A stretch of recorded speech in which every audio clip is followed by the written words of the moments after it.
как всегда, ведущий Щербаков. Дадим ему слово. Здравствуйте, уважаемые. Спасибо, что пришли на наш сегодняшний круглый стол. Это наше очередное заседание из цикла «Обсуждаем стереотипы истории». Тема нашей сегодняшней встречи приурочена к годовщине, которую мы будем отмечать в эту субботу, 24 октября, 25-летие Декларации о государственном суверенитете Чувашской ССР. Событие интересное, необычное в истории чувашского народа. Нам сейчас, может быть, мы еще не так далеко от него отошли, кажется достаточно обычным, но по прошествии какого-то времени мы будем уже смотреть на него другими глазами. А уж тем более смотреть на это событие, например, не таким уж давним временем, как 100 лет, тоже это очень значимое мероприятие. Поэтому тема сегодняшняя, хотелось бы поднять такую, как осмыслить это событие в исторической ретроспективе. То есть за буквально тысячелетнюю историю чувашского народа, какое место занимает вот это событие, декларация, в истории чувашского народа и национального движения вообще в целом. Что это было? Что за мероприятие? Что за событие? Я начинаю с вопросом, что такое нация и этнос? Какие социальные, политические, культурные, экономические институты они создают для того, чтобы наилучшим образом удовлетворять свои национальные интересы и реализовывать желаемые стратегические приоритеты? Как они выстраивают взаимоотношения с другими нациями, проживающими вместе с ними, соседями и всего мира в целом? Сейчас, потому что у нас время такое, что мы можем напрямую общаться с миром. Да, это раньше нужно было, там телега шла годами.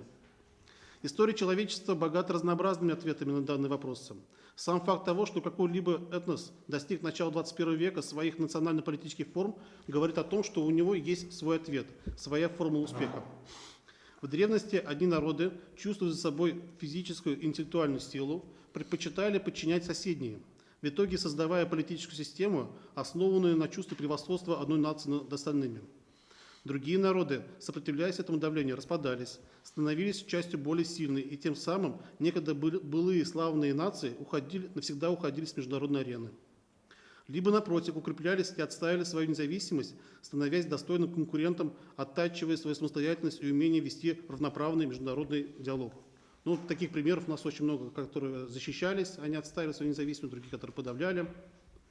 Были такие нации, которые в силу своего исторического развития и геополитического положения предпочитали не бороться за политическую власть и независимость, а на основе симбиоза формировать взаимовыгодные формы сотрудничества с соседями. А некоторые даже при этом умудрялись сохранять до нынешних времен свое этническое лицо, защищать свой образ жизни, традицию и самобытную культуру. У чувашской нации есть свой исторический опыт и своя форма успеха. Наши предки некогда имели собственный политический суверенитет и международное признание в лице крупного восточноевропейского государства Волжской Болгарии. Она была сметена в середине XIII века огромным по размеру конгломератом кочевых народов. Чувашским народам на протяжении столетий приходилось жить в состоянии пограничья, своего рода фронтира между огромным православным и мусульманским миром. Неоднократно находясь на грани покорения и ассимиляции с обоих сторон, чувашский мир культивировал своеобразные качества личности членов своего сообщества. Это демонстративное уважение к соседним народам, но при этом скрытое упорство и даже настырность в отстаивании традиционных основ жизни и культуры своего народа.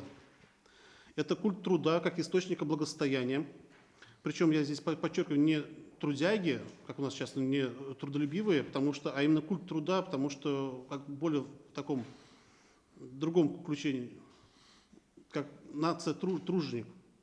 Это культ труда как источника благосостояния, а также стремление к высокой науке и просвещению, которое может дать соплеменникам чувство равенства и самоуважения со всеми нациями мира.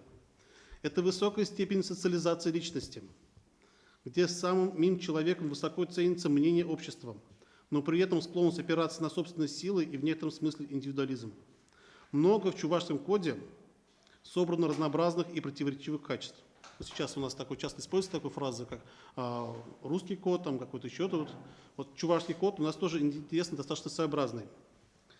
В начале 20 века разрушились некогда могучие мировые империи.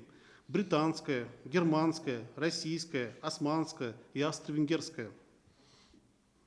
Я специально российскую поставил посередке, чтобы показать, что не одних у нас такая была проблема. Среди цивилизованного мирового сообщества укреплялись принципы свободы, равенства и братства, из-за чего многие ранее скованные нации получили формальное право стать равноправным субъектом международной политики, участвовать в решении вопросов судьбы как своей нации, так и всего мира. Еще не все пережитки воинственного прошлого некоторых народов ушли в небытие, но в мировом сообществе стали уважаться именно те качества, которым богата история чувашского народа. Это стремление к культурной автономизации в большом политическом пространстве, а также отсутствие амбиций на силовой вариант захвата политической власти, за которым неминуемо следует насилие, кровь и многочисленные страдания. Мудрость чувашских деятелей начала XX века, я сам непосредственно занимался, многие знают, как раз чувашское национальное движение в начале XX века и образование чувашской автономии, и у них там было как раз именно стремление к культурной автономизации. Два народа бывшей Российской империи, которые так устойчиво и целеустремленно, принципиально двигались в то время, в 17-18 годах культурной автономизации, это были чувашский и еврейский народ. Остальные в основном все боролись уже за территориальную, политическую автономию. О ней мы сейчас тоже еще скажем. Так, мудрость чувашских деятелей начала XX века говорила о том, что нации необходимо сначала укрепиться.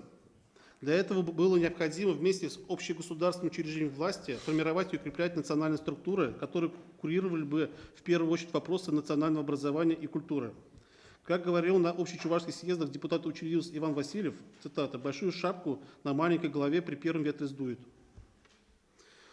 Только потом качественно повысив национальное и политическое самосознание, можно будет влиять на политическую систему всего государства, добиваясь политической автономизации. Ну, еще насчет Ивана Васильева хотелось бы мне тут добавить. Он не считал чувашский народ это маленькой головой, на которую там зарится на большую шапку. Эту фразу говорил в 17 году, буквально через год, в 18 году, когда шли попытки сверху насаждения политической формы советской политической автономизации, он, наоборот, другую оценку давал. Он говорил, что на большой голове маленькую шапку, наоборот, как раз она все на бекрень сваливается. То есть искусственно созданные политические институты власти, если они не совсем подходят народу, то они не удержатся долго. Это 1918 год, июнь месяц, была сказана фраза. Чувашские деятели тогда в этом вопросе были новаторами и пионерами. Тоже вот сейчас тоже это как же раскрывают о том, что о влиянии как раз вот этих идей на формирование советской национальной политики, сталинско-ленинской так называемой. Потому что мы думаем, что это Сталин с Лениным все это, у нас принято было, что это сделали. Но сейчас у нас факты говорят о том, что во многом они опирались как раз непосредственно на требования чувашских деятелей, которые потом были незаслуженно забыты. Это требования опять те же там же Ивана Васильева, Краснова, Ильменя, Алюнова, Николаева и других. Юмана, конечно, там тоже один из крупнейших идеологов, которые этого хотели. Так, чувашские деятели тогда в этом вопросе были новаторами и пионерами. Вскоре идея двухступенчатого формирования автономии государств советской национальной политики была экспортирована в концепт перерождения национальной автономной области в автономную и союзную республику. То есть вклад чувашский, то, что как раз вот это концептуально, вот это двухступенчатое развитие, многие, наверное, знают, это то, что переход, когда разовьется автономная область национальная, то она может стать и автономной, и даже союзной. И это во многом как раз результат действия как раз чувашской программы. В июле 1925 года Чувашская автономная область была преобразована в Чувашскую автономную Советскую Социалистическую Республику. Вот здесь интересно, вот тоже обсуждали мы тут накануне. Ставлю, то есть необычный вопрос, пожалуйста, прошу тоже вслушаться в него. Историкам еще только предстоит дать объективный ответ, преждевременно или своевременно произошло это переустройство. Очевидно, что чувашская национально ориентированная элита, несмотря на многие смелые перспективные проекты и планы, не смогла остаться долго у политического руля власти в республике. Мы помним, да, в 20-е годы, это как раз там, где сформировались, они между собой начали ссориться, 3 группировки, казанских, симбирских и чебоксарских. То есть это было достаточно, местами даже очень нехорошо, некрасиво, и даже как это, то есть, наверное, еще не имели такой опыт, как политического мышления, такого которым объединился. И потом все это более-менее закончилось в 26 году, когда взяли варяга Сергея Петрова, тоже он чуваш, но из Саратовской области, который все тут по-другому все разровнял и по-другому все это сделал. Уже прежняя та элита, которая была национальной в 17-18 году, она была практически вся сдвинута. Не удержали, сами же не удержали свою власть. Хоть и умные, образованные, но возможно, что вот эта форма республики тогда была еще не подходящей. Тогда еще, подчеркиваю. Хотя, может быть, она и не была виновата в этом. Они стали жертвами внешних обстоятельств, связанных с процессами укрепления советской государственности, которые вызывали цепь репрессий в отношении руководителей всех республик регионов страны. Фактически за все годы советской власти, то есть с 17 по 91 год, чувашская идея находилась на уровне автономной области, что давало возможность сформировать довольно развитый слой национально мыслящей чувашской интеллигенции, которая после окончания советского диктата и вывела Чуваш на новый уровень. Вот сейчас мы подходим к декларации, вот здесь вот такая мысль, такая, что когда вот эту прежнюю элиту, многие начинания были свернуты, и 30-е, 40-е, 50-е, 60-е годы, 70-е, фактически тут тоже на политической власти чувашской как таковой не было. Но за это время как раз вот на основе, как бы уже на основе культурной автономизации сформировалась вот эта чувашская интеллигенция, которая в 90-м году смогла уже родить что-то глобальное. Уважение к суверенным правам всех народов России и ответственность за судьбу чувашской нации стали одними из краеугольных камней Декларации о государственном суверенитете Чувашской ССР. Нам чужого не надо, но и свое отстоим. Таков принцип чувашской государственности. Для чувашского общества это не просто красивые и благие слова, а отражение основ мировоззренческой матрицы древнего самобытного этноса и нации. Сейчас это кажется обычными и обыденными словами. Мы думаем, что все так живут. Но на самом деле немного народов в мире, кто имеет такой многовековой исторический опыт. Говоря о демократии и гуманизме, некоторые нации при этом имеют историю с проявлением насилия и дискриминационной политики в отношении других народов. Как, к примеру, американцы в отношении коренного населения США индейцев, или англичане и французы в колониях по всему миру, а немцы в отношении к негерманскому населению во времена правления фашистов. Долго сомневался, оставить эти фразы или нет, но думаю, что все-таки они нужны, потому что кто же их скажет? Они сами так никогда не скажут. Нам нужно все-таки вот эту разницу увидеть. Миролюбивые слова о равноправии и мировой гармонии нации в их устах звучат натянуто и малоубедительно. Российская цивилизация испокон веков стремилась к идеалам всеобщей социальной справедливости. Вот такая вот, ну, не говорим, мы не склонны идеализировать российское государство, но тем не менее вот этот вектор устремленности, нахождение формулы всеобщей справедливости социальной, в первую очередь социальной, она все-таки для российской цивилизации характерна. Но под российской цивилизацией мы понимаем не только русских, но и все народы, которые проживают на ее территории. В ней особо выделяется Поволжско-Уральский регион, богатый примерами многовекового мирного сожительства различных народов и конфессий, взаимного уважения и сохранения своих этнических особенностей. Чувашский вклад в формирование таких устоев значителен. И думаю, что мог бы дать современной общечеловеческой цивилизации что-то такое, что оберегало бы мир от насилия и обогатило бы ее философию народа-тружеником с развитой морально-этической составляющей. Ну, народ-труженик, я, честно говоря, образ взял это от немецкого одного общественного философа Эрнста Юнгера, это работа «Дар Арбайтер», это труженик, где труженик, это, опять еще раз говорю, что не просто работящий, трудолюбивый человек, а новая форма бытия, которая, то есть, в отличие от буржуазной, от феодальной аристократической системы, то есть, как бы она наполняет другим началом, созидательным началом, о котором говорил, ну, Юнгер говорил, что вырастут люди-гиганты, великаны, там, да, ну, естественно, в морально-этическом плане в первую очередь. Вот немножко, конечно, здесь полностью мы не можем все это сравнивать, как же такие вот вещи, но, по крайней мере, думаю, что вот это сравнение, нам тоже надо бы посмотреть на это дело. Надо только эту философию народа-труженика, нам надо ее только сохранять, культивировать и по-современному транслировать в мировое сообщество, используя ее достижения. В нынешнее время перед чувашской нацией новый вызов истории, связанный с процессом укрепления российской государственности. Декларацию помним, да, как раз в 2001 году же отменили, как раз, ну, когда начались у нас проблемы, когда грозил распад страны. Ну, там, в первую очередь, там Чечня, там, конечно, это было там тоже распад страны, и поэтому это, в принципе, достаточно, скажем так, закономерный итог там был, там, как же. Вследствие этого происходит качественное структурное изменение политической системы Чувашской Республики. То есть у нас сейчас она до сих пор меняется на наших глазах по сравнению с тем, что было в 90-е годы. И перед национальными организациями встают новые вопросы. Необходимо в очередной раз укреплять собственные национальные институты культурными, творческими и образовательными проектами. Сопряженной задачей является формирование объективного и достойного научного взгляда на историю и культуру чувашского народа и ее место в российском мировом пространстве с учетом реалий 21 века. Я как историк на это хотел бы очень сильно подчеркнуть, потому что, к сожалению, мы живем еще понятиями еще 19 века во многом. Ивана Яковлева, Победоносцева, вот сейчас книгу читаю про Победоносцева, там, ну, прям отражение вот характера обер-прокурора с его там, как же, путем малых дел, скептицизмом и превращение народной крови в канцелярские чернила, это, к сожалению, это про нас сейчас.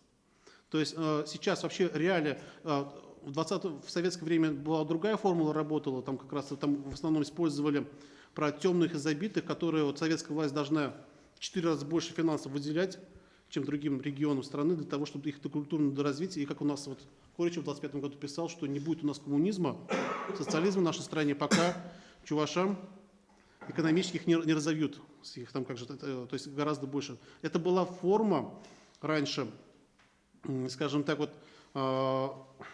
обоснования необходимости спонсирования чувашского вот этих культурных проектов в то время, но сейчас это не работает. Нам нужна другая уже формула. К сожалению, у нас вот до сих пор вот такая вот негативная манера говорить, принижать нашу нацию и выставлять как чуваш хумах и все такое прочее. Мы и сами себя изживаем. Вообще это немножко надо вопрос такие изживать. Сейчас в 21 веке это уже никого не цепляет. Сейчас потому что информационно все насыщены, наполнены и нужны другие. Но в первую очередь, конечно, это развитие кинематографа. Потому что сейчас, конечно, решает, конечно, красивая картинка, это лаконичность, доступность, и чтобы можно было транслировать. Сейчас, к сожалению, там все хотят быть как короткими. Решив свои национально-культурные задачи, мы можем обогатить государственную структуру Чувашии идеями, способными привести народы России и мира в целом к гармонии, симфонии и реальному воплощению концепта единства многообразия и многообразия в единстве. Вот. Где были даны данные при образовании Татарской республики, там в Дрожжиновском районе 8% чувашек показано, в Буинском районе тоже около этого. То есть, вот эти, фактически там всегда больше половины чувашев. То есть вот это такая явная фальсификация вот этих данных, и на основе этого они присоединены к татарин. Вот изучали ли эти вопросы кто-нибудь? Я непосредственно этим вопросом занимался, и что по этому могу сказать. Вообще нужно нам переосмыслить, вообще, что хотели образовать в 2020 году. В 2020 году у нас не хотели создать маленькую Чувашию, какую мы сейчас имеем. Мы хотели, по проекту Ильменя планировалось создание сети, такой разбросанной федерации маленьких вот это, как раз вот этих областей чувашских по всему Волжскому Уральскому региону. То есть, это, помните, Чистопольский и Спасский уезд, то есть там тоже должны были обойти, как Чувашская трудовая коммуна. Потом в Симбирской губернии планировалось создать Чувашскую трудовую коммуну территориальную, в Уфимской губернии, в Самарской, Саратовской, даже, по-моему, в Тюменской, если не ошибаюсь. Там, то есть вот такая сеть планировалась. Это четко прописано в наших документах, это встречается. Татары работали в другом направлении. Они пошли уже по пути территориальной автономии, и то, что у нас случилось, это связано было под их влиянием. Конечно, они как раз вот с помощью подобных вот вещей, вот статистических, конечно, сильно пытались сделать в свою сторону. То есть они искажали. У нас изначально, потому что другое направление было, такое экстерриториальное, культурное направление, национальное направление. Ну, у них там тоже были разные взгляды, но вот часть из них там же исповедовала там такие территориальные формы, и они ради этого, да, такие проблемы были. Вот в дополнение могу сказать, что вот Тохриял, да? Как-то я попросил Константина Малышева собрать мне писателей, поэтов Тохриял, которые живые сейчас. Я их записал на видео, и они рассказали такую историю, что вот как раз во время создания национальных республик татары ходили и собирали подписи в чувашских деревнях о том, что вот данные деревни желают войти в состав Чувашской республики. Чуваши все подписывались, а после того, как подписи были собраны, это я с их слов, они, говорят, сменили название, и там написали о том, что все они просят включить их в состав Татарской республики. Да. Это было реально. Да, на самом деле это было. То есть люди, с одной стороны, татары, имеется в виду, очень сильно старались и использовали разные формы, методы работы по созданию своей республики. Декларации все читали? Все знают текст декларации? Ну, не знаю. 90-е годы читали. Есть необходимость прочитать декларацию? Прочитай всем. Молодежь не Без очков помнит я это. не вижу, но Сергей. Декларация о государственном суверенитете Чувашской Советской Социалистической Республики. Тогда еще Советской Социалистической Республики. Верховный Совет Чувашской Автономной Советской Социалистической Республики, выражая волю и интересы народов республики, состоящих из его граждан всех национальностей, следуя принципам Всеобщей декларации прав человека, уважая суверенные права всех народов РСФСР и Советского Союза, принимая ответственность за судьбу чувашской нации и всего народа республики, исходя из необходимости сохранения и развития культуры, языка, традиций и быта чувашской нации, сознавая неотложность расширения правового статуса республики для дальнейшего политического, экономического, социального и духовного развития его многонационального народа, стремясь создать демократическое и правовое государство, провозглашает государственный суверенитет Чувашской Советской Социалистической Республики как верховенство, самостоятельность и независимость государственной власти республики на всей ее территории. Чувашская Советская Социалистическая Республика есть суверенное государство, единственное национально-государственное образование чувашской нации. Чувашская ССР – субъект Федерации РСФСР и Союза СССР. На основе осуществления чувашской нации ее неотъемлемого права на самоопределение. Носителем суверенитета и источником государственной власти в республике является народ. Ее полновластие реализуется на основе Конституции Чувашской республики непосредственно и через народных депутатов. Право выступить от имени народа имеет только Верховный Совет Чувашской ССР. На территории республики устанавливается верховенство Конституции Чувашской ССР и законы Чувашской ССР. Законы Союза СССР и РСФСР действуют на территории Чувашской республики, если они не противоречат Конституции Чувашской республики, союзному и федеральному договору. Граждан Чувашской ССР сохраняют гражданство Союза СССР и РСФСР. Государственным языком на территории Чувашской ССР устанавливаются чувашский и русский. Гарантируется свободное развитие языков других национальностей, проживающих на территории республики. Чувашская ССР обеспечит свободное культурное развитие чувашской нации и других национальностей, содействует национальному культурному развитию лиц чувашской национальности, проживающих за пределами Чувашской республики. Чувашская республика имеет государственный герб, флаг и гимн. Территория Чувашской ССР не может быть изменена без волеизъявления народа, выраженного путем референдума. Для обеспечения экономических гарантий устанавливается исключительное право народа республики на владение, пользование и распоряжение ее национальным богатством. Разграничение объектов собственности между Союзом СССР и субъектом Федерации, а также передача имущества республики в собственность, ведение Союза СССР и РСФСР определяются соответствующим соглашением. Земля, ее недра, воды, леса, растительный и животный мир, другие природные ресурсы являются собственностью Чувашской ССР. Республика осуществляет рациональное природоиспользование на своей территории, заботится о экологической безопасности населения. Чувашская ССР самостоятельно, вне пределов полномочий, перед ее ведением Союз СССР и РСФСР, определяет бюджетно-налоговую политику, осуществляет социальную защиту населения. Чувашская ССР устанавливает экономические и иные отношения с субъектом Федерации, может иметь полномочное представительство Союза СССР и РСФСР. Чувашская ССР ведет внешнеэкономическую деятельность, устанавливает прямые экономические и культурные связи с зарубежными государствами, формирует собственный валютный фонд. Впредь в качестве официального наименования государства употребляется название Чувашская Советская Социалистическая Республика, Республика Чувашьень. Настоящая декларация является основой для принятия Конституции Чувашской ССР, федеративного и союзного договора. Председатель Верховного Совета Чувашской ССР Анатолий Леонтьев. Похлопаем, да? В свое время это был необходимый документ, который заявил о том, что чувашская нация, чувашская территория является субъектом международного права. Да. Петрович Курангари, да? Да, тоже непосредственно. Но еще раз хотелось бы на что обратить внимание. Вот у нас сейчас немножко другая ситуация. Тогда, в 90-е годы, страна рушилась, Советский Союз рушился, и вообще там, как же, исследуя вообще это как государство, как развивается государство, у них бывают разные периоды, когда бывает период демократии, когда наоборот зажимают. И, в принципе, вот периоды демократии, это, наоборот, они не совсем характерные естественные периоды. Сейчас, наверное, даже более естественный период. То есть, почему они появляются демократии? Когда начинает, это как корабль, в шторм попадает, в бурю попадает, его начинает мотать в разные стороны. То самое лучшее, что может сделать капитан, это отпустить штурвал. Потому что если он начнет его держать, либо куда-то рулить, он просто его сломает. Мачты сломает, все сломает. И поэтому они бросают этот штурвал, чтобы, а там, глядишь, потом выровняется и потом само собой успокоится. В 90-е годы они были такими. Сейчас у нас немножко другая ситуация. И вот у меня вот такой вопрос. Какой сейчас должен быть манифест? Какая сейчас декларация? На каких идеалах мы должны базироваться?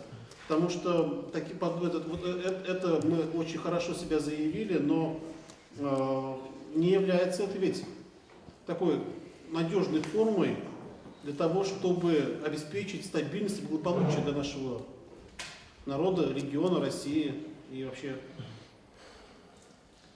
Как вы думаете, Олег Михайлович? Но я не совсем согласен, что демократия – это обязательно крушение, крах, когда все бросают, как говорится, корабль.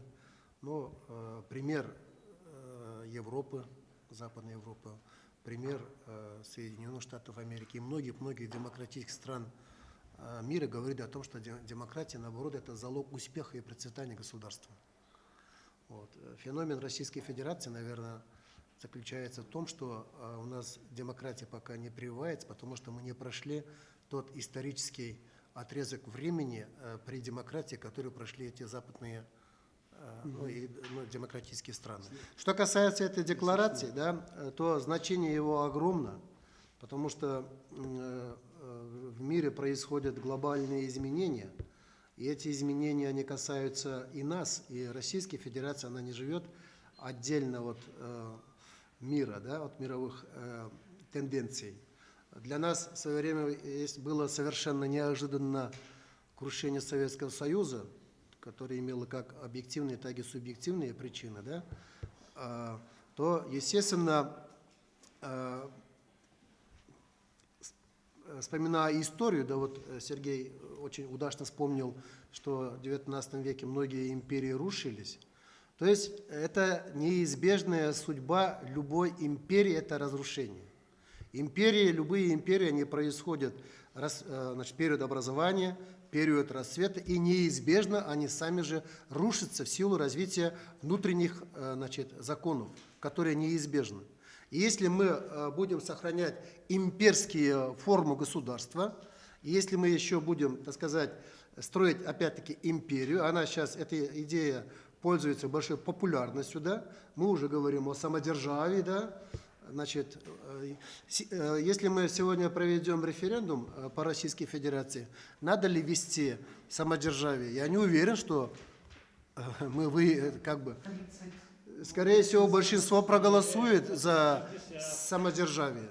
То есть, такая форма, она уже изжила себя. И это государство рухнет, рухнул Советский Союз, и рухнет и Российская Федерация. Значит, даже вот именно сила государства Российской Федерации заключается в том, что есть сильные субъекты федерации, есть сильные национальные республики, которым выгодно, интересно и необходимо жить в составе Российской Федерации, так как она защищает их коренные национальные интересы в том числе, не только экономические. Да. Вот вопрос, о чем идет. Поэтому, естественно, мы как чуваши, да, наша чувашская национальная, допустим, идея, мы пока, может быть, не готовы, как значит, как один известный библейский герой, 40 лет свой народ вел по пустыне для того, чтобы вымерли люди, которые еще жили значит, при фараоне, которые привыкли к рабскому положению, а выросло новое поколение людей, которые уже выросли в пустыне. А вот интересный вопрос. У нас сейчас новое поколение растет с новым мышлением нашим национальным? Ну, пока у нас молодое поколение растет согласно той идеологии, которая у нас правит бал на телевидении и средствах массовой информации. Может, молодежь скажет еще? Скажем. Да. Ну, даже молодежь у нас тоже она разная, есть разные люди. Поэтому я думаю, что наш интерес чувашского национального движения, да, и как бы наших патриотов заключается в том, чтобы у нас было федеративное государство, настоящая федерация. И вот декларация о государственном суверенитете Чувашской Республики. Что значит декларация? Да? Это заявление, да? Позиция, суверенитет о том, что да, мы находимся в составе СССР и Российской Федерации, но у нас есть свои правила, да, вступления в состав. И мы просим вот это наше положение учесть. И если в той или иной мере это не устраивает, то мы, значит, имеем право на самоопределение. Об этом недвусмысленно заявлено. Действительно, вот тут каждое слово, в принципе, очень с трудом давалось. Я тогда вел комиссию по культуре, как раз, в принципе, эта декларация родилась и развивалась именно в нашей комиссии. Я вел комиссию, а Артем Петрович был председатель, я заместитель, я был освобожденный. То есть я непосредственно этим делом каждый день занимался. Поэтому и звонки там, и посещения, и споры, и так далее, и так далее. Вот. Поэтому вот тут, конечно, вот эти, то, что есть здесь слова, вот государственные слова, очень интересное, федерация, и вот эти слова мы с боями убивали. Вымучены были. Вымучены. Поэтому их надо бы ценить. А вот современные там депутаты, вот это государственность, слово убрали. Что значит это убрать государство? Государство это значит ответственность. Понимаете? Ответственность за данную территорию, за народ, за культуру, за экономику и так далее. Если мы сейчас убрали вот это слово государство, то есть и отдали это понятие центру в Москве, то сказали, да, вы взяли, и вот теперь вы управляете. То есть вот то, что вы говорили, это уже рабская психология. Вот, понимаете? Давай, господин, вот там управляй нами, а мы и при чем? Будет, вот недаром вот Медведев, будучи президентом, ездил по стране, проверял, есть ли в общественных зданиях второй двери. Помните? После хромой лошади. Вот, то есть дошло до того, что регионы настолько безответственно стали, они даже, что президенту страны нужно было ездить и указывать, где делать вторые двери или не делать. Понимаете? Вот мы тоже сейчас, когда убрали вот это слово «государственность» и принизили наш статус, вместо того, чтобы поднять другие регионы до этого, области и прочие там края, а нас принизили. И тем самым нас как бы вот скинули.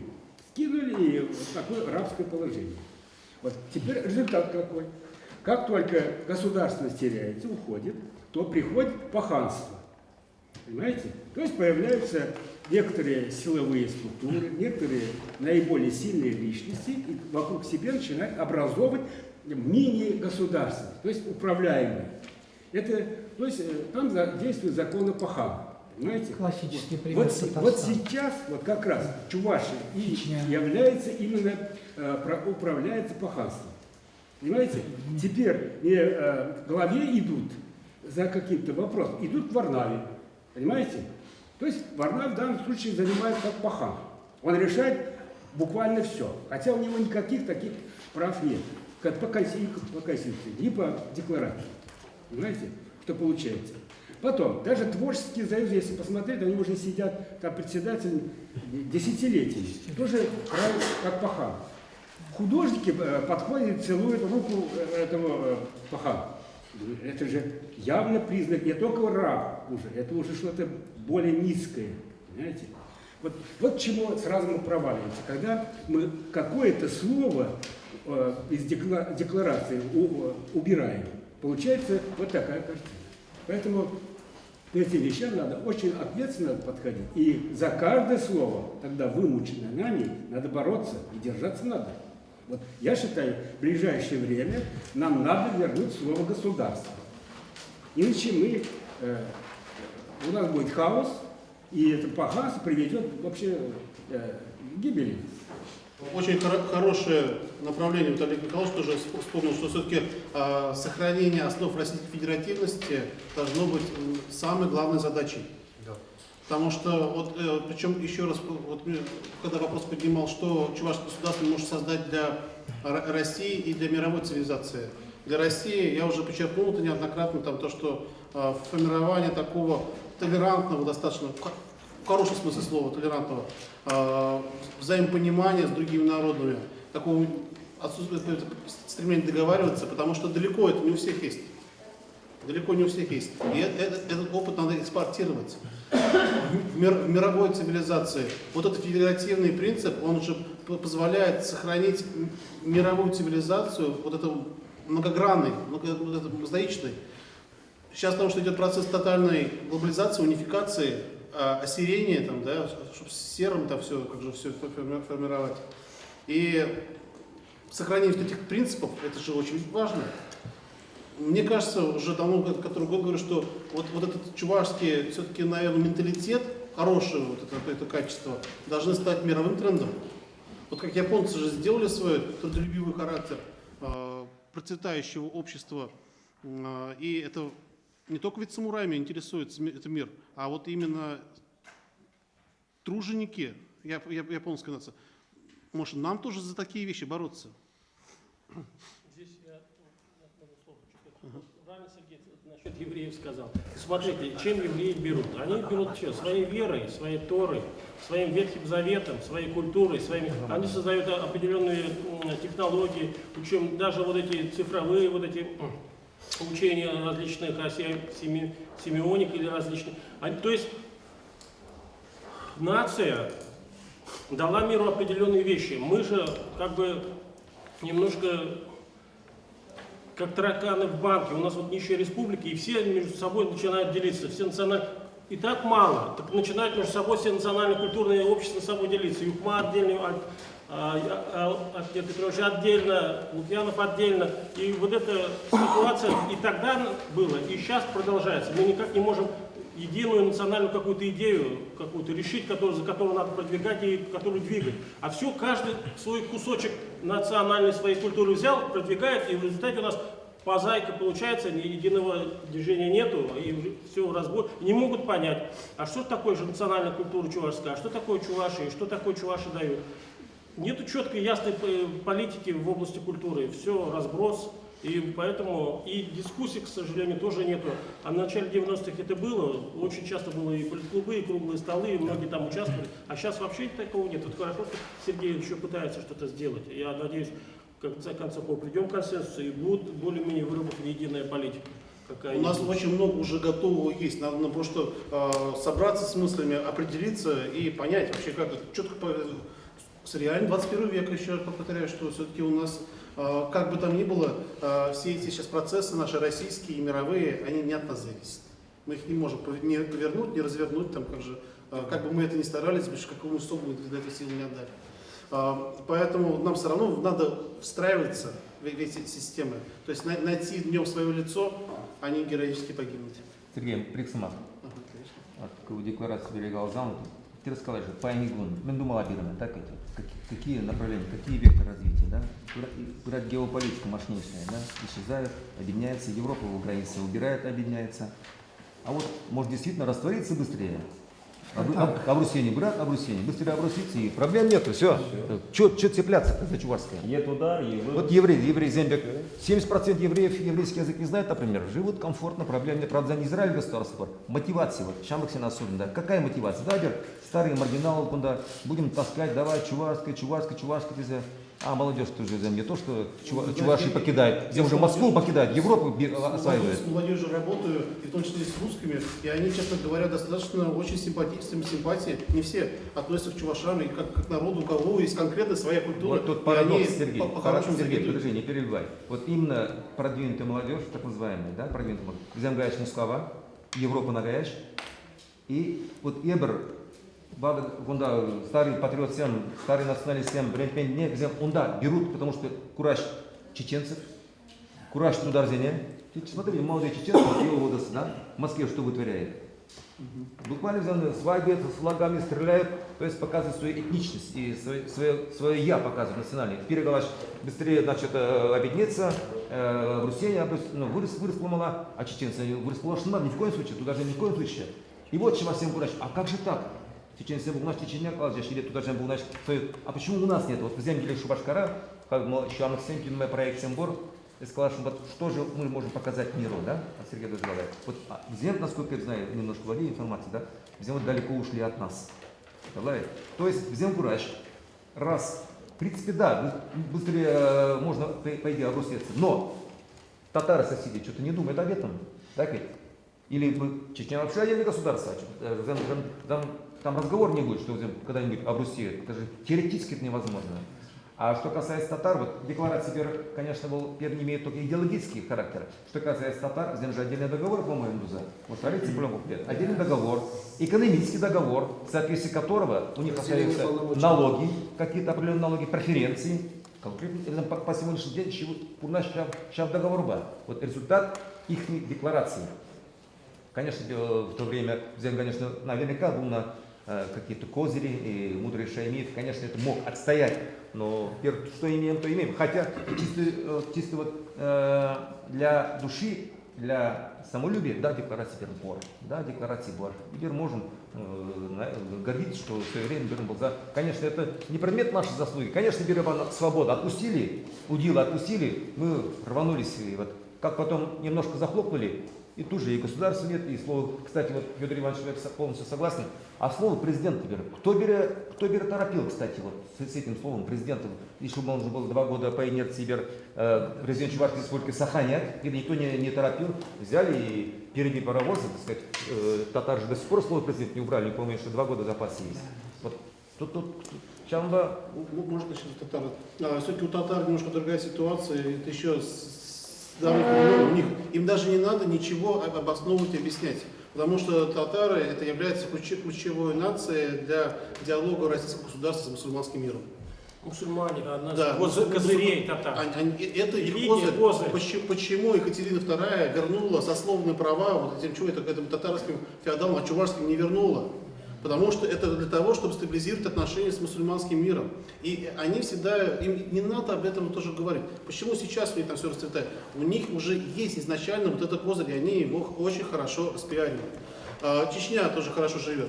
Она, посмотрите, ведь сейчас за последние 10 лет вот, лидеры чеченские, они изменили свою риторику. Они сейчас, вот Кадыров говорит, что мы теперь являемся как бы гарантом налаживания отношений России с террористическим миром. Не с мусульманским, а с террористами мы можем договориться.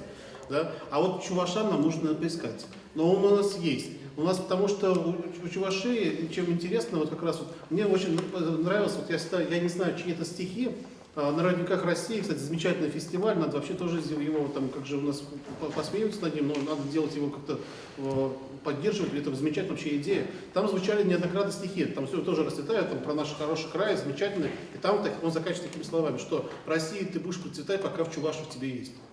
Немножко, вот, который я, по-моему, с ростовскими казаками был, они немножко такое опешили, это что за самодовольство такое, как же, что России не будет, если Чувашии не будет. А ведь, в принципе, в этом какая-то своя мудрость есть, и мы можем над этим тоже надо работать. В каком смысле? Давайте вспомним историю. Я не говорю, горная сторона в 1551 году она добровольно или принудительно присоединилась, дело не важно. Но только с 1551 года, Геннадий Ильич не даст мне соврать, однонациональное государство, русское, славянское, христианское, православное, стало многонациональным. То есть Московское царство стало формироваться многонациональным российским государством, и вклад именно гордой страны Чувашии в этом большое, потому что они все-таки сохранили другой уклад, она признала уже их особый статус. И это уже говорит о том, что когда начались формироваться уже другие стандарты, там, да, и причем не как покоренного, а как просто люди с другой этничностью. И в этом отношении огромный вклад у нас мы можем вложить. И в 18 тоже самом веке, там, когда вот искал же вот этот про Хадера Тамеева, сейчас я много писал, что, да, что вот эта формула, Ильминский, по сути, ведь использовал формулу Хадера Тамеева. Тоже вот как же и Иван Яковлев, Хадера Тамеева использовал. Дальше про 20 век я уже сказал про влияние на советскую политику, там как же они повлияли. Ведь Ленин, Сталин до 17 года никаких наций восточных там, к нашим, они никаких прав самоопределения это не имели. Кто добился, это добились как раз Тюман, Краснов, Ильмень. Понимаете? И это вклад большой, то, что формирование многонациональное. И, в принципе, вот сейчас я все-таки хочу на параллель на мировой уровень. Эктора в этом отношении хотел бы дальше, может быть, что скажет, потому что человек за границей. Потому что, ну, конечно, мы с ним обычно спорим. Он не соглашается со мной, у него другая точка зрения, но тем не менее все равно это надо. В мире все равно принят такой, больше такой силовой такой вариант, и потом перед фактом ставится. Конечно, сейчас они исправляются, там, да, пытаются найти элементы гуманизма, но надо понять, Европа, она почему у себя признает демократию только по одной простой причине? Потому что она, вот это многие нити напряжения, она вывела за ее пределы. В Азию, в Африку, в Латинскую Америку. И поэтому оно себе создало очаг благоденствия, и поэтому у них там такая демократия, все хорошо работает. А у нас вот эти нити напряжения, они у нас здесь есть. У нас, мы, к сожалению, у нас такое наше географическое положение, что мы не можем вот так вот жить в таком пространстве, потому что если мы будем устроим демократию, все здесь у нас разбомбят сюда, каким-то вот это здание, библиотеки. Не обязательно, Сергей, что-то. Кто? Зачем? Почему? Вот. Кому нужно?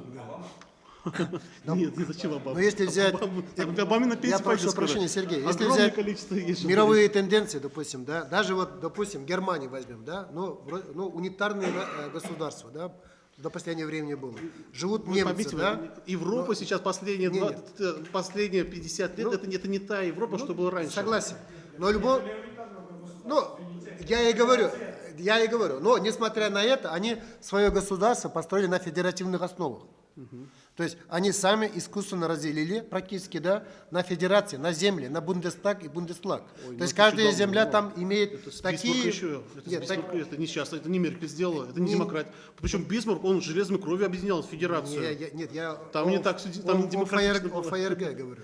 Значит, и что интересно, во всех мирах Федеративная Республика Германия, да, Соединенные Штаты Америки, да, Федеративная Республика Бразилия, да, везде слово «федеративное» – это признак государства, что данное государство является федеративной. То есть сама федерация, она признак государства. В нашей же стране, как ни странно, Российская Федерация. Казалось бы, по логике должно быть федеративная Россия. Если Россия, она федеративная, да, она не может быть. То есть не может быть человек, женщина немного беременна. Вы к тому, что у нас не соблюдается принцип федеративности? Да, я об этом я веду разговор. Я думаю, кстати, никто не Эктор, прошу прощения, прервал вас. Вот насчет темы, что может предложить мир. В начале 90-х и середине 90-х Валера Павлов и я, по-моему, и все остальные, еще несколько человек, было предложение о том, что Чувашия – это столица как бы тюркского мира, православная тюркская народ, имеющий корни очень большие с мусульманским миром. В то время Турция очень большое значение имела, и здесь и лицеи были. И вот это тогда идея была и в Москве востребованная, тогда, может, вы помните, еще и среди депутатов Госдума об этом обсуждалось. То есть идея была поднята, ее озвучено, ее нужно было дальше продолжать, развивать и теоретически. Но, к сожалению, потом все это затухло. И сейчас даже об этом да, не вспоминают. Ну, то есть надо все равно зацепляться за что-то, что мы можем определять. Турецкие темы. Не трогай код Елеванов. Я сказал, я не верю. Куда я в Турцию-то полез? Я не про Турцию говорю, не про Турский Турцию. мир тоже. Я говорю совсем о другом. Есть специалисты сидят, вот скажешь. Вот Цыпленков скажет тюркский мир. Он в геополитике есть такое понятие Хатерланд, целостность земли, там, да, если обладаешь, где стягиваются... Про тюркский мир я еще могу сказать, я там и если мы контролируем вот эту территорию, то мы контролируем... А он 100 раз был. Когда начало вот это московское царство развиваться, когда она, вот этот наш Хатерланд, она, собственно говоря, вот этот мостик между Европой и Азией, потому что Чуваши действительно это же уникальные в этом отношении, который типичный восточный народ исповедует западную культуру и менталитет западный. Потому что татары, это уже видно, что это уже восточный народ. У нас достаточно очень интересное такое географическое место, и Надо это ценить, да, я согласен с Сергеем. Нет, не прокатит сейчас. Немного. Крах Украины сейчас мы наблюдаем, но конкретно пока никто ничего не сказал, от чего это происходит. Ну, то, все, разные толки, а толком никто ничего не сказал. То есть, в принципе, ведь такое устойчивое, хорошее государство, способное жить полнокровно, но разваливается и никак не соберут. Почему? Потому что это государство строило на чужой идеологии, на православии, понимаете, на христианстве. Нет. А христианство пришло к ним, это не их выдумка, не украинцев. Там четыре больших этноса в составе Украины. Это крымские татары, западные украинцы, это разные вещи. Там это Христианство это униаты, там отколосок иудаизма. Вот теперь мы вернемся сейчас, восхищаемся. Профессор тоже поддерживает. Италия успешно сейчас развивается, но идеологическая основа у них опять-таки ислам. Ислам это придумали не татар, а арабы. То есть опять-таки на чужой идеологии. Поэтому отсюда ясно, что на чужой идеологии, на чужой корове далеко не поедешь. Понимаете? Вот. Поэтому, а почему, кстати, вот относительно евреев, где бы ни жил, вот вы тут только что говорили, где бы ни жил еврей, он всегда еврей. Почему? Потому что у него есть Тора, у него есть своя собственная идеология. А что у нас Тора нет, Тура нету. У Вот. нас Тора Слушай, к этому ведет, слушай. Да, договорю я сейчас, еще одно слово. Вот. А если у нас своя основа? Россия, кстати, тоже сейчас на православие там что-то пытается строить. Но не знаю, что построить, это видно будет. Но опять-таки это зыбко, не российская это выдумка православия. Понимаете? Это греческая идеология. Теперь дальше. Если у нас какая-нибудь основа, есть, кто скажет, какая у нас основа? Кто-нибудь знает? Кто-нибудь может сходу, без подсказки? сказать? Народная религия. Вот. И не Я думаю, что никто не знает. У нас есть словарь Ашмар на 17-м словарь. Понимаете? Это наша Библия, она даже несколько раз сильнее Библии, если так читаться вдумчиво. Наверняка у вас даже нет дома этих книг. Многие, наверное, даже не открывали. И откуда тогда у вас может быть единая идеология, как вы только что говорили? Вот это говорит туда, тяп туда, это сюда, туда-сюда. Почему? Потому что вы не открывали эту книгу. Вот когда вы все откроете, прочтете, и у вас сознание сразу поправится в одну сторону. И вы почувствуете друг друга родными. Так давайте открывайте, возьмите эту книгу, открывайте, читайте и встречайте, и увидите себя с другой стороны, другими глазами. У нас есть своя вера, прекрасная вера, народная вера. И веру мы этим интересны. Да. Вот поэтому, притом, народная вера как раз аж теперь удмурты, марии и эрзи, вот тоже, кстати, свою дальнейшую цивилизацию видят именно на своей народной вере. Понимаете? И идут международные конференции по этому поводу. И уже признали народную веру такой именно будущей религией. Поэтому вот пока не разбрелись в разные стороны, да, вот в мыслях, давайте вот подумаем, над чем мы можем строить дальше свое. Вот декларация была, это прекрасно, да. Конечно, мы не можем там все это дело вести, но деклараций много могут быть. Это вот придут, создадутся условия, да, мы и другой примем, и третий примем, молодежь, может, совсем другой примет. То есть времена соответствуют времени, но основа должна быть всегда одна. Вот слова Рашмана.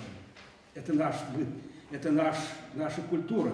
Недаром Яковлев хотел его уничтожить, эту культуру, а Ашмарин взялся и все силы отдал, чтобы его спасти, эту культуру, и выложил в этих книг.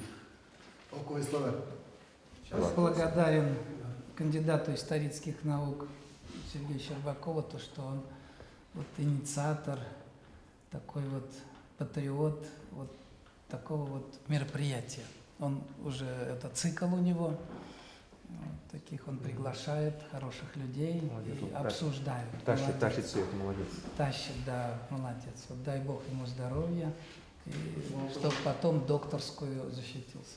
Что я благодарен как историк, как профессор, конечно, что он наш чуваш, не предатель чуваш, а чуваш, который понимает.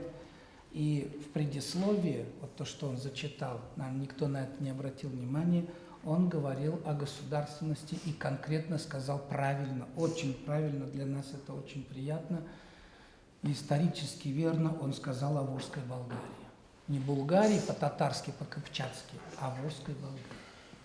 Это редко у нас, к сожалению, историки, вот он один из которых понимает, вот правильно насчет Ашмарина здесь сказано было, его 17-томник, и он тоже сторонник болгарской концепции, болгарской теории этногенеза чувашского народа. Это не оскорбляет никого, ни татар, ни марийцев, ни мордву, ни русских. И Сувар. Ну, Сувар одно из племен болгарских, я так скажу, которые ассимилировались. Опять унизили. Нет, ассимилировались. Сейчас. Нету сувара, это удалить елки-палки, нет такого. Удалите его, а? Вот, поэтому я от историков, как профессор, благодарен, что он говорил о Волжской Болгарии. О Волжской Болгарии. Это потому что основа нашего идеологии, я бы сказал, государственности, культуры, языка, истории, нравственности, вот именно вот это 500-летнее государство, в котором мы доминирующим народностью были, да, именно болгары-чуваши. Вот об этом Щербаков сказал и очень правильно. Вот это спасибо. Потом он правильно понимает, как историк, о болгарском коде. Он, конечно, сослался русский код и прочее, а мы говорим о болгарском коде. О болгарском коде это значит кто? Это не мы только чуваши с вами, 3 этноса, которые входят в это. Вот это сами чуваши, это кряшан, это бессермяне. Вот мы, к сожалению, наш министр культуры приглашен, сейчас это отдельный вопрос, из Казани, может, дай Бог, но очень бы хотелось, чтобы чуваши, кругозор чуваш был геополитический. Вот Сергей очень хорошо акцент говорит на унификацию, стандартизацию, геополитику, вот на мировое и очень статусность чуваш он хочет поднять до уровня, как Николаев, космонавт, поднял до уровня международного. У него мышление, у Сергея Щербакова такое. И вот дай Бог, если наш министр нынешний, который, ну я не хочу сказать ставленник Казани, но приглашенный из Казани, приглашал бы вот этот болгарский код, то есть кряшен, бессермян, и когда вы будете смотреть на их выступления этнических групп, вы сразу скажете, что чуваши всегда были, есть и будут, и пока последний чуваш не умрет, останутся болгарами волжскими, потому что этнокультура, манеры танца, музыка у бессермян – это болгарский код. И кряшен, и что, 100%. У кряшен только копчакизированный вариант языка, понятно, с чувашизмами. И то любой нормальный чуваш, без даже высшего образования, сразу поймет. Вот. За это спасибо. Теперь третий момент о декларации. Вот, конечно, декларация при нас принималась, я тоже исследовал, все поддерживали, я социологические исследования тогда проводил.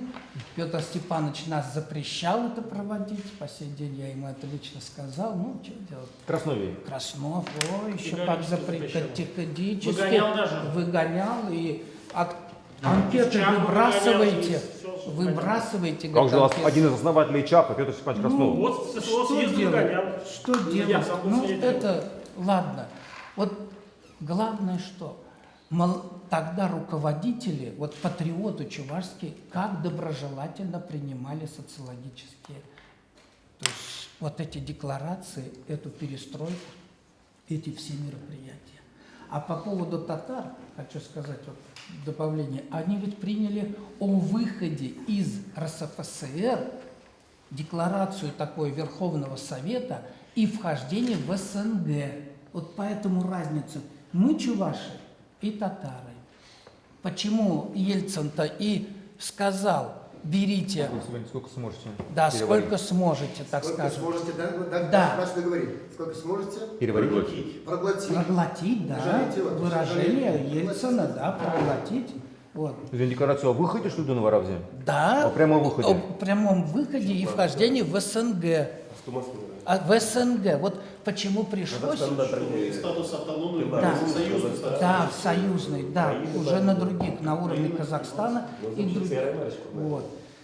И еще по поводу критики, вот в адрес вас. Вот вы принимали Ахмед Петровича Хузангаева, хорошая декларация, я ничего не говорю. Но с позиции историзма, вот вы не историк, не Хузангай не историк. Рядом с вами никто из историков, ну, Виталий Петрович Иванов около был. Но историю, вот декларацию вы зачитали, вы посмотрите, там декларация «культура», а слово «история» выпало, нету там. И никакой, так вот Сергей говорит о Волжской Болгарии, об ее истоках, а это же называется «Декларация о государственном суверенитете», то есть об истоках нашей государственности тоже нет. То есть вот это как минус декларации. Да, ну не самой декларации, понятно, она как плюс, но авторов тех, которые готовили. А если что был за профессор, если что был за? А я банкета Зембечу, Ну вот, пропустил исторический момент.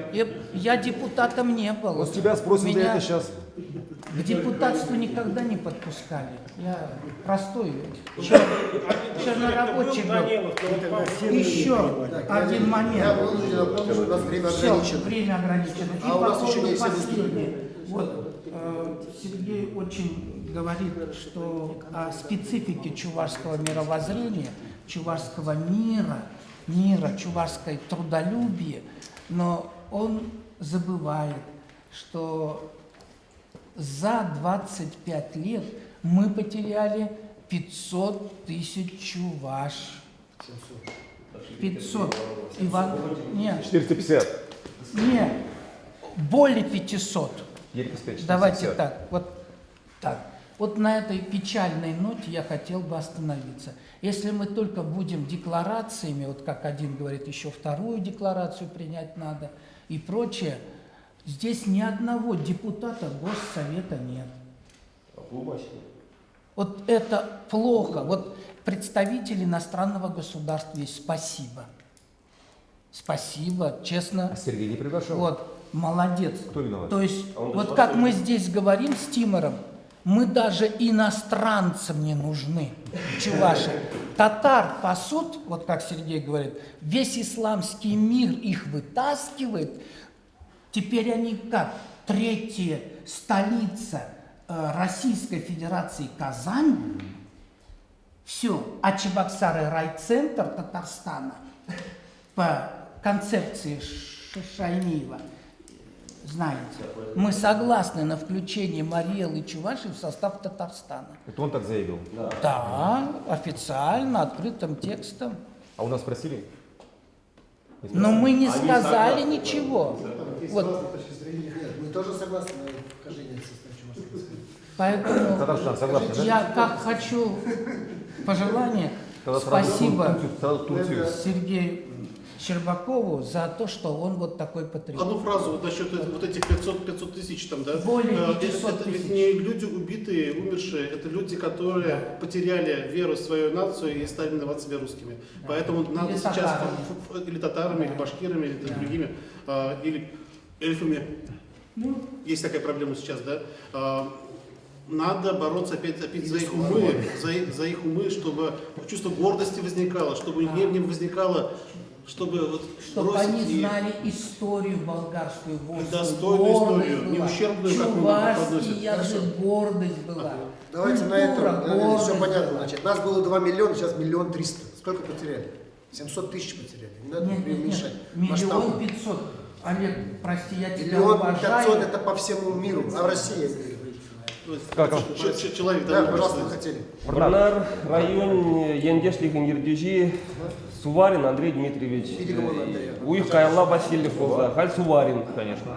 Барацивал Халь Кивельзивненде, приехал Ракаладар, Захарман Бремш, там был на майк, Анджахта, Пирин Халь, Пардемеш Харушлах, Латината, Ваханараш, Пеликчер, Улт Чербин, Чербин, Тебр Чербин, Тебр Чербин, где Эбе Хаман Аджа Бергиг Нагалар, Манигевил, привели в Никере. Был Чувашла, Калжашин Марчи. Был Чувашла, Пулашин Марчи, Чуваш Пулашин Марчи. Кырзыгай Малла Бульчи, история Тархине. История, которых Пахса-Духса, Сувар Халахи, Сибур Зенджин Пишланза, Иртыштары Генджин Пишлаза, Игибин Жулгала.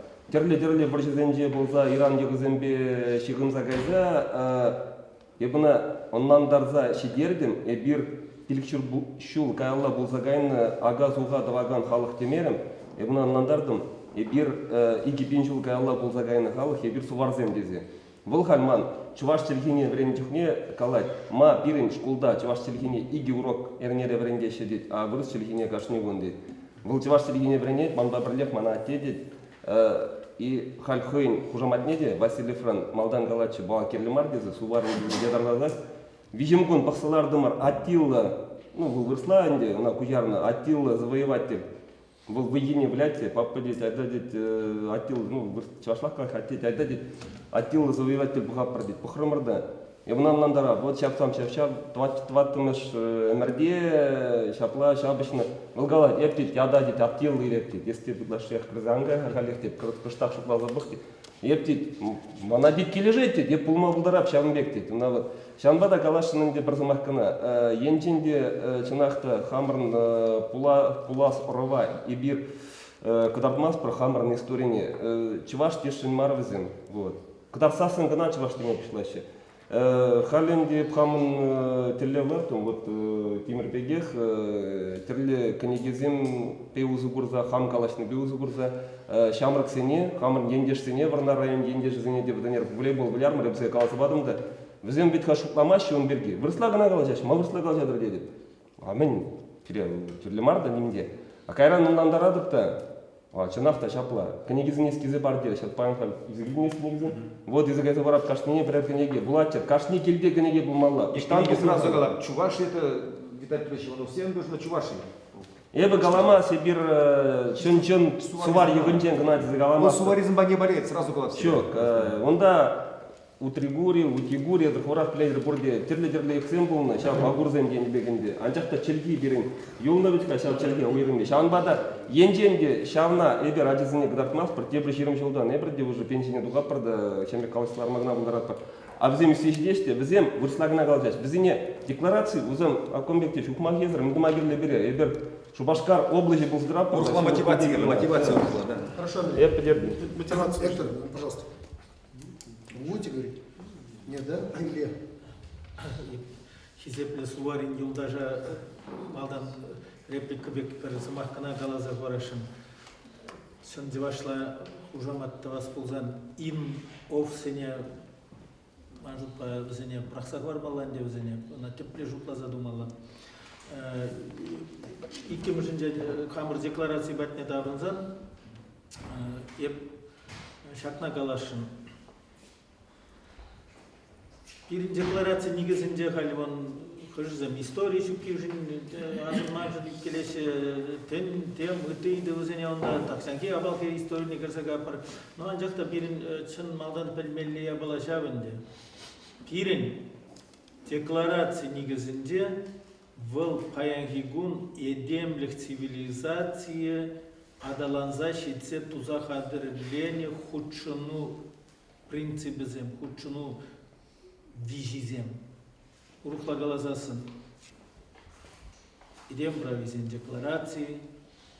Хальдере хижины не булман дейбір. Хали умбек документсе мелигехтадан умайда булны.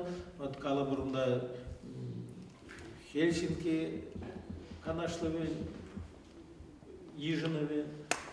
Кайрағында қайдан умай булмас пиринрашей ратификациялемен Тебір декларации, ол Тымарланны халық сен декларации оған ежінніз керек. Урухла қаласасын пирин декларация негізінде онда тем бұты ябалазым шырамаладамар. Бұл пире ол хавжадать, бұл тада ол вайзырладать, кына бұл. Межіндезесін пирин паянхи гун, чывашқалығын, патшалығы, Урунмаллы пірден бір сылтавдей бір пірден бір май, пірден бір тірек. Шав жұтранды пирин декларация ежінмалды, ол шақ епазынна едемлік пайгуна халық сен едемзен провизем чи шүлге бұлмалы шенден чижынны ежінузем. Пирин чынмалданық шавна шуда илмелі декларация жінден қалашты ештеман жұтпа. Икемі жінден ебір шақна да пілмелі. Ебір шақ декларация ежінні ол қалама жүк қызық пілдеріші. Анжақта чывашсем ебір күнда коллег ұдла матурақ бұлайман, сен біреміш бұлайман, пазерван үйді құскалды, тударсем августом выдырмышынде ежінна ебір октябрын 22-м дегіна бұл ғытра тірсебе қаласасын декларация ежінман шағынбек патшалық суверенитетесінде қалаған декларация ежінман субъект сағал елді болмалы. Иркутск области де ежінна. Областен даже южные. Областен де ежінна. Свердловская республика. Свердловск, республика, Урал республики, я 20 извиня, Хускатна. Урухла галазасын, выл вғытра Шамбек ябала, шак СССР деген сержива демократиялы мелзембе ерце бұма пұшлазан, демократия мелзембізем деланақ вайзыр құрынма бұлдарашы, а пұш казатты гай вайлы, вай матту. А пусть Касмарыдик Горбачев вол уенебе манжутпа нихшанда бір узал замағада немескереден тивесте жинмар. Паянги кунги ердюжезен шуышлавебе бұлзасын. Горбачев пір хужу гала парзасын шавгажақ пуринеде бұшне қасадықма бұлдарыны бұл. Пуринеде анжақта Горбачев ана нихшанда туман. Шамбада Михаил Сергеевич Горбачев перге темде бір назария балзем калашына жүкне, манжутпа пирин биде азырганулы болмалы, биде визелі шутлаза калашмалы. Тебір заманде пирин шак декларация зенге жинасы бол, елдақ падембек Россия Федерация шене ерді жүзем, шав Совет Союзын ерділікне бұғынашынмар болны бегіна жегін. Падембек. Тірсібе қалазасын, от қали бір күндағы шак декларации күнде шак қайнемай, шава шулі шетнемай, күштақ темскер бір бізіккіна тен брошуру қаларашын, пикет болмалы, бұғу болмалы, палырда бір. Шавнамай бұғап бірді, тірсібе қалазасын, тен бұрда бол, но анжақтан басқаза дуны бірге, еп құрмар, шак Россия Федерации қайын декларацияне июнен 12 мүшінде ежінай. Тығырынным шулда, ебір вот октябрь ежінді бол. Шав декларацияне дұрсыбе қаласын, Россия Федерацияның декларацияне чывашла бұжарса да бюджетлемен болмалы. Мен дезен, ұнжукне республикада партии обкоме, кайран реском бұлашы візем бұжарларына, візем міле қаламалы шак Мускаври Россия ерді жүзіне азем ұшын бұқман візем ежін мензене азене бюджетлемен де, мен думанда, шамбада Россияның декларацияне де бюджетлемен де болмалы. Тен кайрақ бұжарса бюджетлене. Анжақ чат күнізенде, тен бачивки, шак хажатсен шеки, туллыма терги білмесім. Но анжақта қалиге бір күшті лекме. Вара шамды хиришне ұғытра, вара палла, міле қаламала ұты шак субъексем де, візем түрехында Совет Союзіне кірешін, тада үті не кірешін, мүлжін кірешін. Ну мүлжін дезесін, ол коллег, ол байлану, ол танмарлық, қырданлық шөкке онда. Союлы республика болсан екен, есімда шүлдерек шайрадыр ағайын, есі автономиялы республика болсан, бәтекірек шайрадыр ағайын, тада үттейде. Ұрқа қаласасын, бұл қырданлық шөккебе құскалына ябалазен.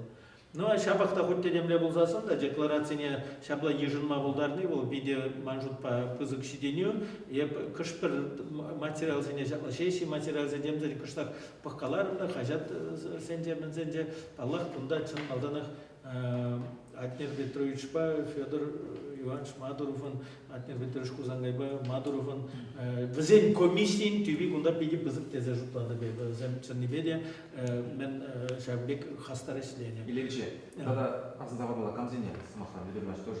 Ну, терсибек... Ну, паллаха не кошелев юрда был, тем комиссия был, ну, а жакта шесть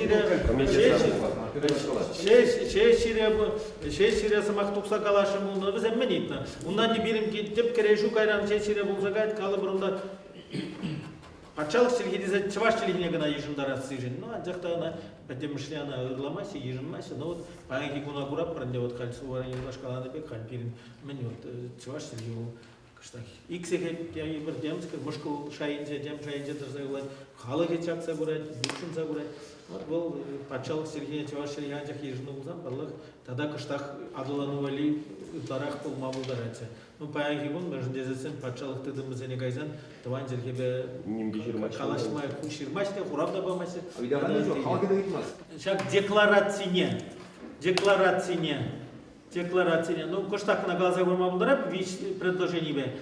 Чын малдан август пушла можынде Чуваш республикин правительстве, министр канаже, хайн проектне бюджетле загларать.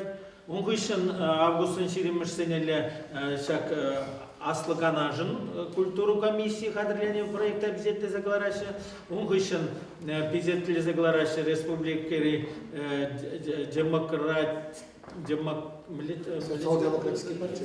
Альтернатива. Демократическая альтернатива деген ушкан бюджетте загларать. Унгышын хыба ушкан, она хадырлегене Николай Егорович Лукьянов, юрист полна. Унгышын октябрь жиримыжінде партии Рескоми бюджетте загларать. Малдан обком был нахавал, терси глаза межен везем учен. Пидетле мезер бурунда билмесип, терсибе галазан шаг идева везем хыйзен пленуминде октябрь мунзак мыжынде паксаду ваше. Анжак пидетлезе галараше ширим мыжынде гына. А ширим виши мыжынде шеши буштанат. Ширим мыжынде шеши буштанат, тюлех шаг декларация идевне паксаду мабушлаще. Вот чапеки жначе. Шейт булинде унда шаг гыты проектсене бидех паксадухный курунмас. Шуда илни тепленицесен министрсен кабинете бе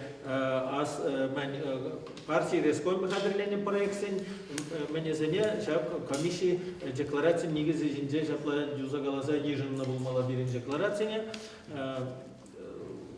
Согласительная комиссия, ага, чамбек темская рунда, чамбек пурунда демле. Согласительная комиссия вара пур проект не бахса, чамбек не анализирует. Денис Алинов, местный коммунист. РСД. РСД, это Российское социалистическое движение. Значит, я не могу говорить ни от всей молодежи, тем более нет организации, как бы лично свое мнение скажу. Мы с Сергеем Щербаковым как бы вопрос как бы формирования, становления чувашской нации как бы неоднократно обсуждали, он как бы наше мнение по этому поводу знает. Единственное скажу, что тот процесс, который был начат Лениным после Октябрьской революции, я думаю, что он не завершился по тем или иным причинам, сейчас как бы нет смысла это обсуждать, и ленинская политика со сталинской не совпадает. Вот, я думаю, что принятие вот этой вот декларации суверенитета чувашского народа неполноценно, потому что как бы вот эта такая система матрешки, там, значит, СССР входит в СЭФ, Российская Федерация входит в СССР, а Чувашия еще в ну, как бы. А я считаю, что да, такой, ну, достаточно такой громоздкий инструмент, институт. Я считаю, что каждая нация имеет право как бы быть субъектом международной политики, поэтому татары в этом отношении правильно поступили, что на уровне союзной республики. Другой вопрос, почему чуваши не смогли до этого уровня как бы дорасти. Но судя по тому, что сейчас происходит, как бы, ну, как бы, поскольку я здесь не услышал ответа, почему им вопрос не так. Декларации есть. Мы тоже заявили, что входим субъектами через Российскую Федерацию, СССР и России. Только что зачитывали, через Российскую Федерацию СССР. Татарстан по-другому Там не сделал. через написано, а именно напрямую и Союз, и Российская Федерация. Ну а зачем тогда нужна Российская Федерация, если в Союз уже вошли? Вот. Я думаю, что как минимум чуваши не хуже, чем, скажем, те же молдаване, которые союзный статус имели, не хуже, чем Республика Тува, которая, как мы помним, вообще союзником во время Второй мировой войны СССР была. Поэтому как бы это вопрос вот к тем людям, которые как бы этим 25 лет назад занимались, почему как бы... Вот Сергей Щербаков вначале сказал, что к 2020 году, может быть, чуваши не готовы были к автономному статусу. Вот у меня вопрос, готовы ли были они к полноценному союзному статусу к 90-му году. Это гораздо интереснее вопрос, мне кажется, потому что все-таки тот вопрос слишком там столетней давности, может быть, исторический интерес представляет, но мы, скажем, сегодня живем. Вот, я думаю, что сегодня как бы на этот вопрос важнее ответить, по крайней мере, виднее будет, куда двигаться. Вот, то есть, ну, например, вопрос по поводу, ну, чем интересен, скажем, вопрос 2020 года, да, там, 25-го, тем, что, 25-го, в первую очередь, тем, что по какой причине, например, проект Большой Чувашии не состоялся и так далее. Вот Сергей говорил, что чуваши, это они как бы такие все там друг за друга держатся, при этом тут же следующим предложением рассказывают о том, что они все переругались симбирские с казанскими. То есть мы видим как бы на практике, как это действительно выглядит. А тут же сегодня такая же ситуация, опять же, об этом говорили, что также, что разные чувашские как бы представители как бы, ну, друг другом не, как бы сказать, ну, противоречат друг другу. То есть даже сегодня этот вопрос не может решиться. Я думаю, что надо с него в первую очередь ночевать. Но тогда как бы не надо говорить, что вот мы как-то вот уникально не ругаемся, как бы нет противоречий. И по поводу, значит, религии, говорим, все-таки, здесь уже говорил, что в 21 веке живем, я думаю, что к религии в 21 веке обращаться немножко как бы... Даже не 19 век, наверное. Даже не 19 век. Да, вот, то есть, правильно говорить, наверное, об идеологии, хотя я думаю, что век идеологии 20 век был, он тоже к сегодняшнему дню прошел. Вот, ну, как бы вот обозначил основной вопрос, почему как бы не поставлен был вопрос о союзном статусе не через Российскую Федерацию, а именно на уровне СССР. Как Не будем про религию, что хотел сказать. Про религию, что хотел сказать? Нету Бога, он хотел сказать.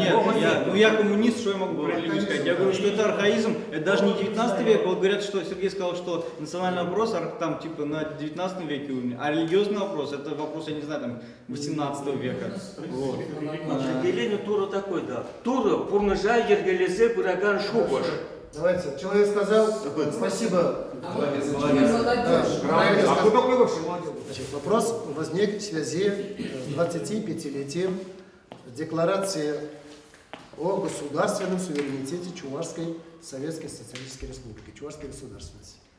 Значит, о его значении в мировом контексте, да, в рамках вот, геополитики, скажем, в рамках истории чувашского народа, что это есть.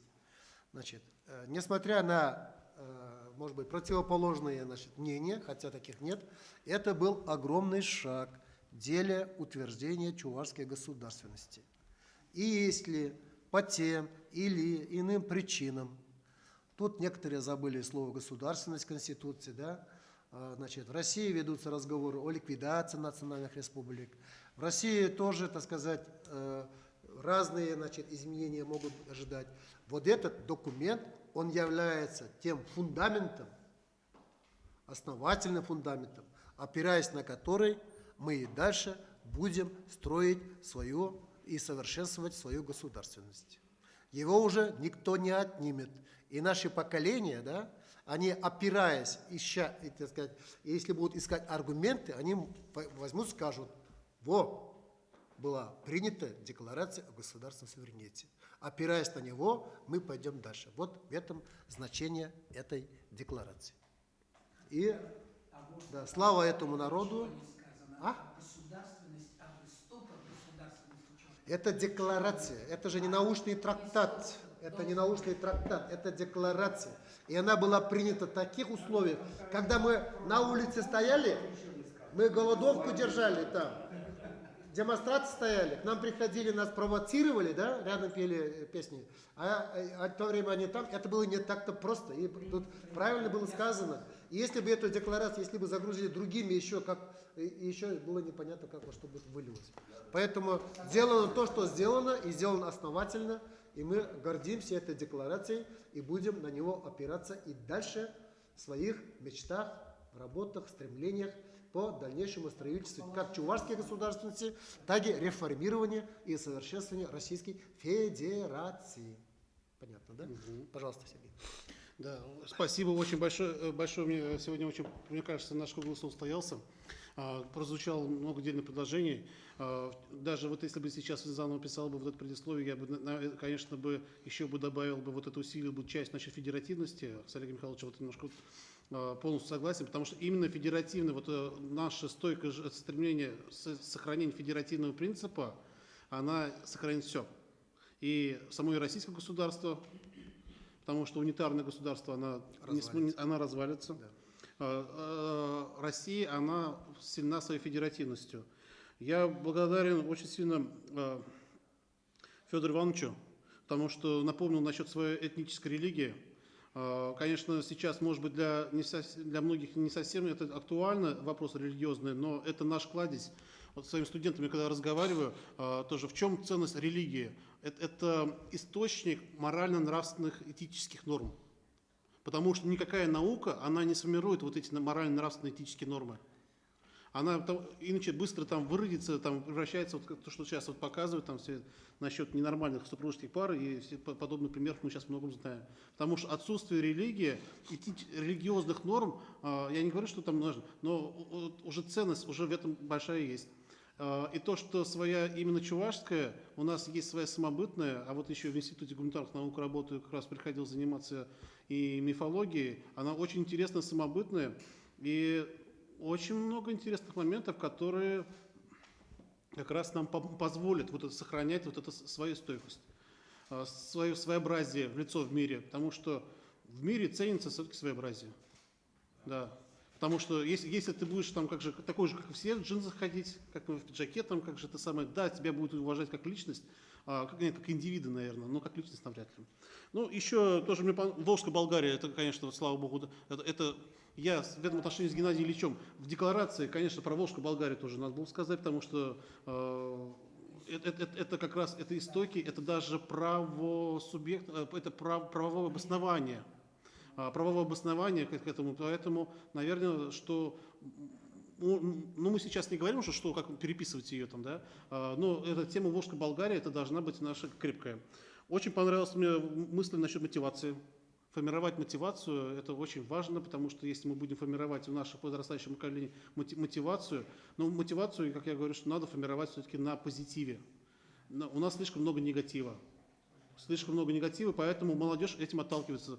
Зачем я буду сам, как же, у нас, честно говоря, вот сам я с молодежью часто общаюсь, вот очень сильно, кто загорелся, вот они увидали вот этот же ролик из игры, это Civilization, какая-то 5-я часть, там, да, вот этот Аттила, который на чувашском языке разговаривает, это настолько им дает такой сильный сдвиг в пользу уважения. И русские, и другие, там, как же это самое, которые дети это и видят, они тоже хотят быть чувашами.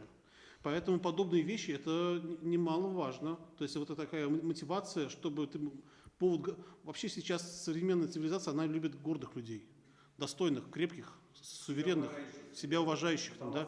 не гордяков, там, да, это самое, не заносчивых, это ничего, а вот себя уважать надо, да. Поэтому мотивация. Насчет марксистских мы разговоры мы еще продолжим.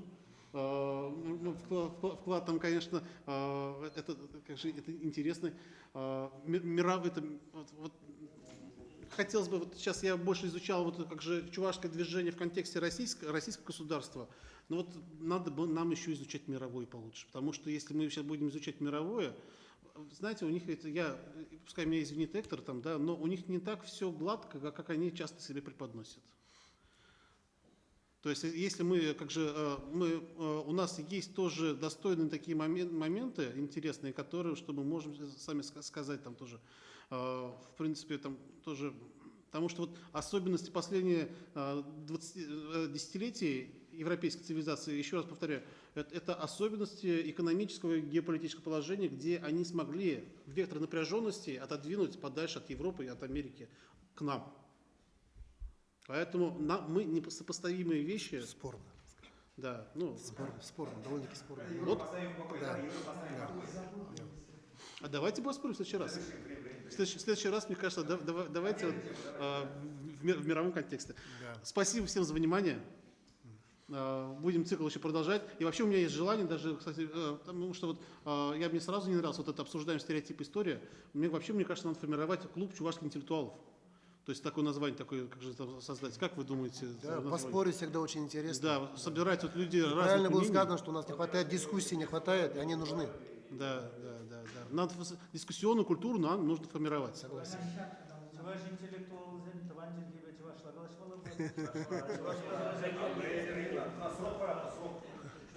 Хорошо.